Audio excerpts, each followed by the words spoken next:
Hello everyone, welcome to biology achievers. My name is Simi Singh. So बच्चों, आज का हमारा स्टेटमेंट बेस्ड क्वेश्चन में फर्स्ट स्टेटमेंट ये है कि in the RNA world RNA is considered the genetic first genetic material evolve to carry out essential life process. सही बात है, RNA act as a genetic material, ठीक है, and also as a catalyst for some important biochemical reactions in the living system.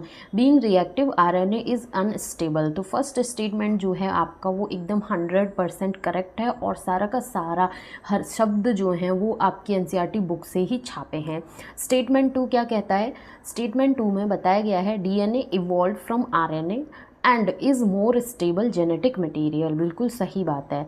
It's double helical strands being complementary resist exchange of evolving repairing mechanism. ठीक है, तो ये जो statement बोला है regarding DNA, ये भी आपका पूरा का पूरा एकदम स्टेटमेंट जो है वो 100% क्या है, करेक्ट है। पूरा का पूरा एनसीईआरटी से ही छापा है। So both statement 1 and statement 2 are correct. तो आंसर आपका क्या हो जाएगा? Option number first.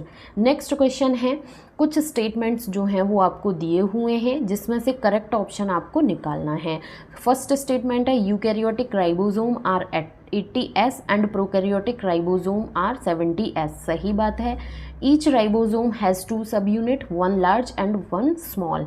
The 2 subunits of 80S ribosome are 60S and 40S, while that of 70S are 50S and 30S. So statement C जो है ये भी एकदम करेक्ट है। डी जो है इसमें कहते हैं 2 सब units of 80S ribosome 60S and 20S, नहीं 60 एंड 40 होता है, 70S में 50 एंड 30 होता है। तो ये स्टेटमेंट आपका रॉन्ग है।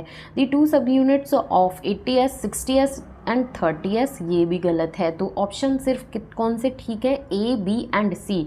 सो A, B and C are true. So option number 1 जो है यहाँ से आपका करेक्ट आंसर निकल के आ जाएगा। आई होप ये सीरीज़ आपके लिए हेल्पफुल रहा होगा।